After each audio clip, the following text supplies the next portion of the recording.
तो आतंकवाद का क्या कोई मजहब होता है? आपको नहीं लगता कि क्या वहां पर 28 ही लोग थे? बिल्कुल उसमें हर मजहब के लोग थे, बिल्कुल। उनको क्यों छोड़ दिया गया? इसलिए उग्रवाद का मजहब होता है। पाकिस्तान ने हमारे साथ 3 जंगें लड़ी, तो उसको मुंह की खानी पड़ी। 71 में तो उसने अपना एक हिस्सा ही खो दिया। जय हक जो था इनका प्रेसिडेंट रहा, ये जो मिलिटेंसी है ये सारी उसकी देन है। और बहुत सारा जो हाथ है वो हमारे जो पॉलिटिशियन रहे हैं, पहले politicians right from 1971 to onward, उन लोगों का योगदान है इस मिलिटेंसी को आज जहाँ लाने को। आपको पता होगा कि जहाँ तक कि हमारी पुलिस इन लोगों के साथ मिली हुई थी, एडमिनिस्ट्रेशन के बिना, हमारी पॉलिटिकल सपोर्ट के बिना, हमारी पुलिस की सपोर्ट से ये लोग जहाँ तक पहुंचे हैं।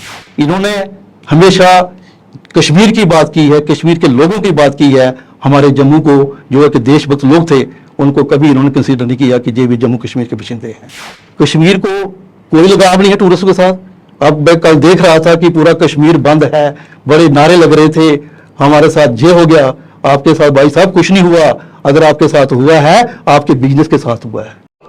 सत्य कहेंगे, सत्य लिखेंगे, सत्य चलेंगे। आप देख रहे दैनिक स्टेट समाचार और मैं हूं हरदीप। आज बात करेंगे पहलगाम में 22 अप्रैल को 2:47 पर हुई घटना की। बड़ी बात है कि 26 लोगों की हत्या हुई है और कह सकते हैं कि निर्दोष लोग जो देश विदेश से जम्मू कश्मीर घूमने आए हुए थे उन पर जो है आतंकी हमला हुआ है। इस पूरे विषय पर हमारे साथ बातचीत करने के लिए इंद्रजीत सिंह जम्वाल जी हैं, राजनीतिक विशेषज्ञ हैं। सर, सबसे पहले बात करेंगे इस पूरी घटना की, तो आतंकवाद का क्या कोई मजहब होता है? हरदीप जी, इसका एक ही जवाब मैं दूंगा। अगर हम दोनों वहां पर उस टाइम गए होते घूमने के लिए और आपका नाम होता अब्दुल रशीद और मैं होता इंद्रजीत सिंह जम्वाल, तो आज मैं आपके साथ नहीं बैठा होता, आप बैठे होते हैं। बिल्कुल। तो ये जो पुराने लफ्ज़ जो हम सुनते आए हैं बड़े देर से, जब से मिलिटेंसी शुरू हुई है, कि उग्रवाद का कोई मजहब नहीं होता है। उग्रवाद का मजहब होता है, और जो हमारे 28 बेगुनाह लोग मारे गए हैं वो मजहब के कारण ही मारे गए हैं। आपको नहीं लगता कि क्या वहां पर 28 ही लोग थे? बिल्कुल। उसमें हर मजहब के लोग थे, बिल्कुल। उनको क्यों छोड़ दिया गया? इसलिए उग्रवाद का मजहब होता है, इसमें कोई दो राय नहीं। बिल्कुल।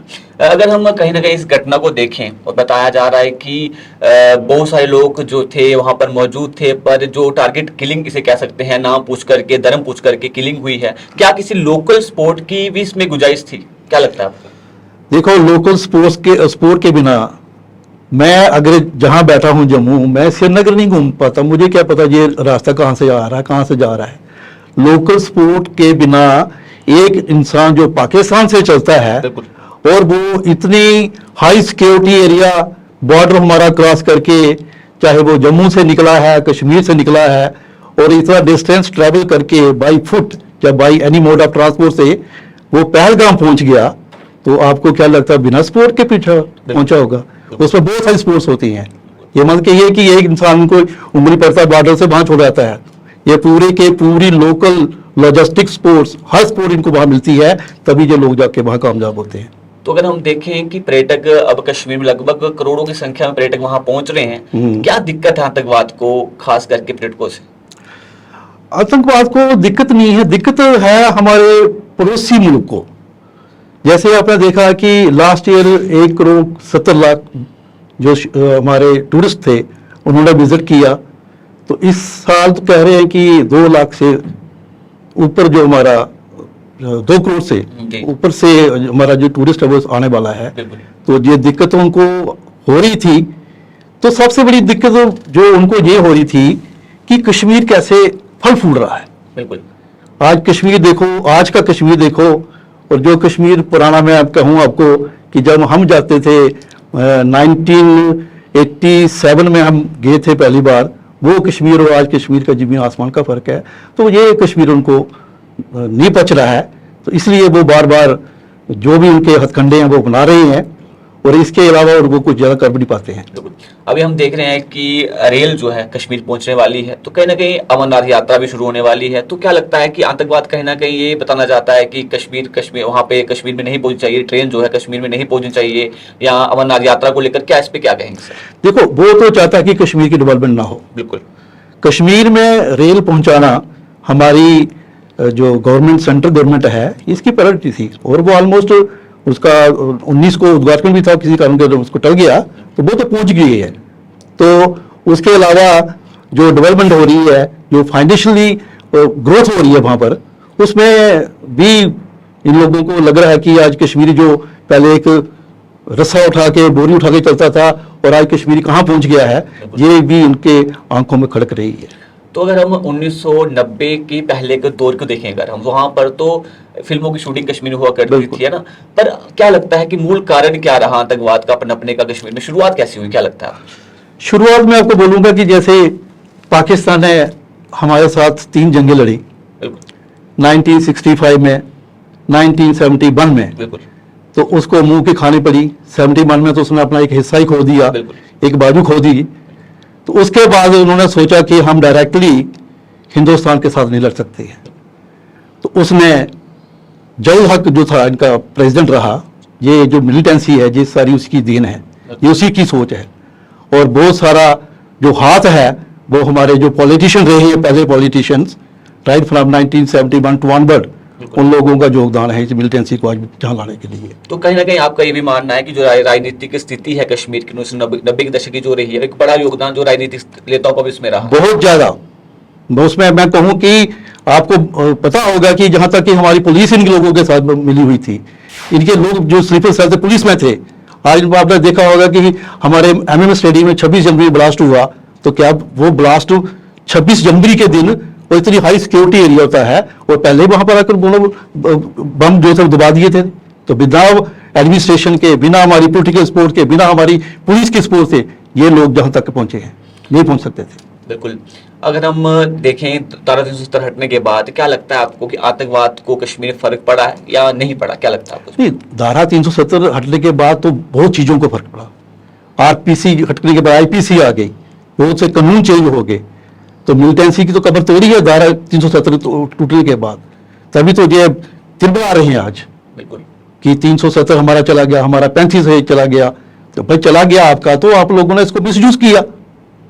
इसमें आपने सेंट्रल गवर्नमेंट की जो अच्छी अच्छी पॉलिसीज थी, अच्छे अच्छे डिसीजन थे, वो आप इंप्लीमेंट कर देते थे। जो आपके अगेंस्ट होते, जो आपको नहीं मान को पाते थे, वो आप इंप्लीमेंट नहीं करते। ये क्या कहेगी यहाँ पर स्पेशल स्टेटस है। बिल्कुल।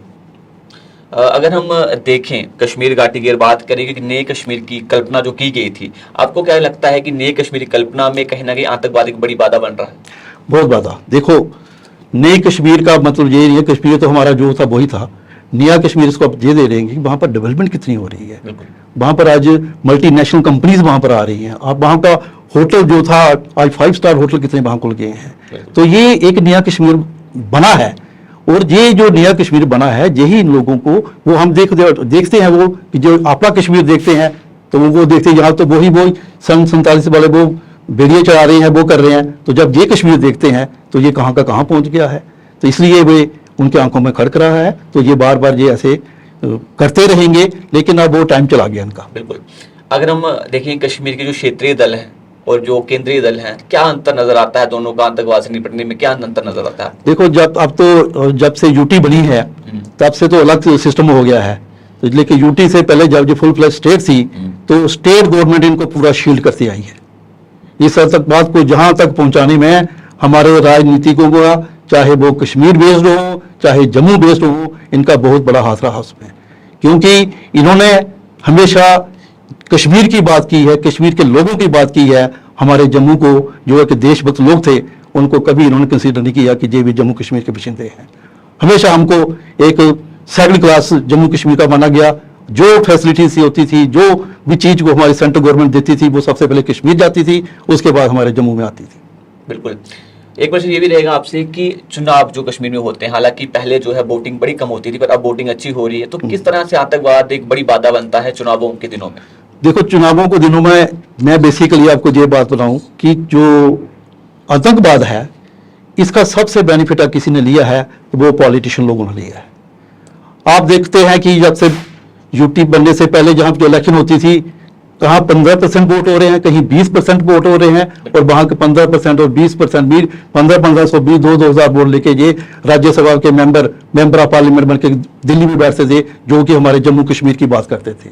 और जहाँ के हमारा जम्मू एरिया जहाँ पर लाखों में और हमारी पोलिंग होती थी और उसमें हमारी सुनवाई कुछ नहीं होती थी। तो जो मिलिटेंसी जो अगर इतनी देर सर्वाइव की है, इतनी प्रोलॉन्ग की है, तो ये इन पॉलिटिशियनों का इनका बहुत बड़ा हाथ है। क्या लगता है आपको कि आतंकवाद से क्या आम कश्मीरी जो है कश्मीर का, क्या उसको फर्क पड़ता है? देखो, इसमें दो मैं बातें बोलूंगा। जो कश्मीरी को फर्क पड़ता है, कश्मीरी को जो दिली तौर कश्मीरी है ना, वो हमारे साथ नहीं है, वो टूरिस्ट के साथ नहीं है। वो अगर हमारे साथ है, टूरिस्ट के साथ है, वो सिर्फ पैसे के लिए है। टूरिस्ट जो जब वहां जाता है वो उसके लिए खाली एक एटीएम मशीन है। वो उनसे पैसे लेते हैं वहां ठहराने के लिए, और जो चीज जहां 100 की मिलेगी वो उसको 500 की बेचेंगे। इसलिए कश्मीर को कोई लगाव नहीं है टूरिस्ट के साथ।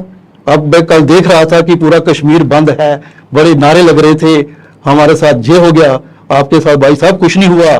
अगर आपके साथ हुआ है, आपके बिजनेस के साथ हुआ है। 2 साल में कश्मीरी ने जो 2 साल पहले होटल बनाया था, आज वो तीसरा होटल बनाने जा रहा है इन लोगों के सिर पर। और हमारे लोग वहां जाएं और वहां इनको पैसे भी दें और गोली भी इनसे खाएं। इसलिए किसी कश्मीरी को हमारे साथ कोई हमदर्दी नहीं है, टूरिस्ट के साथ कोई हमदर्दी नहीं है। अगर इनको हमदर्दी है, अपने पैसे के साथ, अपने बिजनेस के साथ है। हम देखते थे कि कश्मीर में खास करके बहुत सारे ऐसे नेता रहे हैं जो ये कहते थे कि जो कश्मीर का युवा है भड़क गया है, भटका हुआ है, वो जो है हमारे आर्मी के जवानों पे पत्थर मारता है, हमारे जवानों के ऊपर जो है पत्थरबाजी होती थी, बहुत बुरा हाल कश्मीर में होता था। इसको किस नजर से देखते हैं? देखो, युवा हमारा हिंदुस्तान में कितना युवा है, कितना बेरोजगार है, तो कश्मीर का युवा भड़का। वहां तो टेम्परेचर बड़ा कम होता है, ज्यादा गर्मी भी नहीं होती, कि वो उनको गर्मी लग रही है, भड़क गए हैं वो। बिल्कुल। आज आप राजस्थान में देखो, वहां पर क्लास 4 के फॉर्म लग रहे हैं, और पीआईडी एमफिल एम्बेसी लोग पड़े हुए, वो वहां नौकरी ढूंढ रहे हैं। और इनको क्या, इनको पता था कि हमारी हम पत्थर मारेंगे हमारी गवर्नमेंट सुनेगी, लेकिन वो दिन चले गए उनके कि गवर्नमेंट को डराना, गवर्नमेंट को ब्लैकमेल करना, सेंटर को करना, स्टेट को करना। अब आप मेहनत करोगे तो कामयाब होगे, पत्थर से आप कुछ नहीं मिलने वाला। बिल्कुल।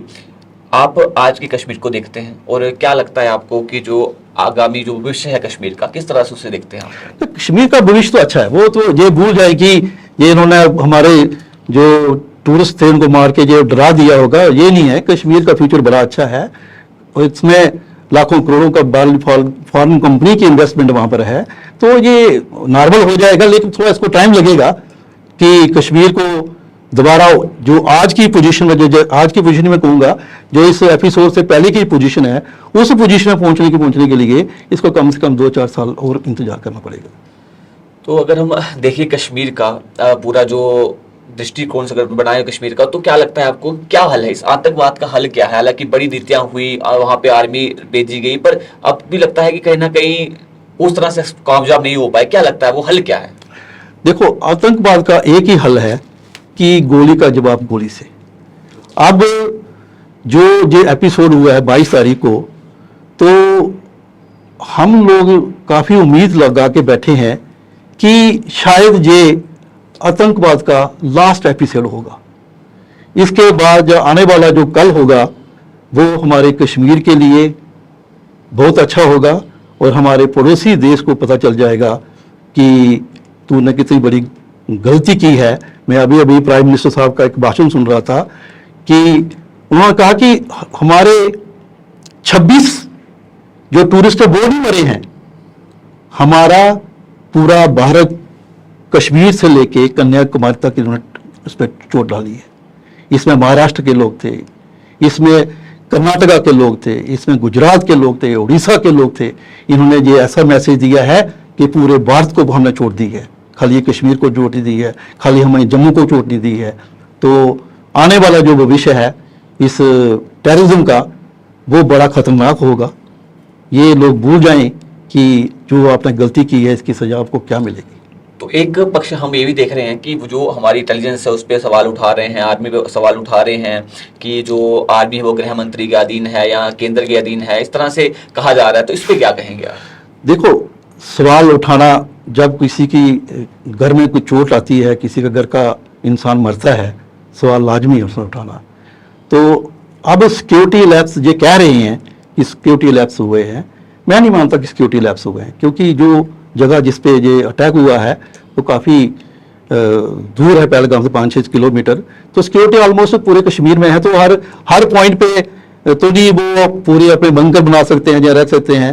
तो सिक्योरिटी लैब्स तो आफ्टर कोई भी ये इंसिडेंट होता है तो जो बातें आती हैं जी, जिसका इंसान मतलब वो कहे ठीक है जी हमें गवर्नमेंट ने सिक्योरिटी दी या सिक्योरिटी लैब्स हुए हैं उसके कारण हुआ है। तो सिक्योरिटी लैब्स से इतना कश्मीर तो काफ़ी सेंसिटिव एरिया है, तो इसमें सिक्योरिटी लैब्स की कोई गुंजाइश नहीं बचती है कहीं। बिल्कुल।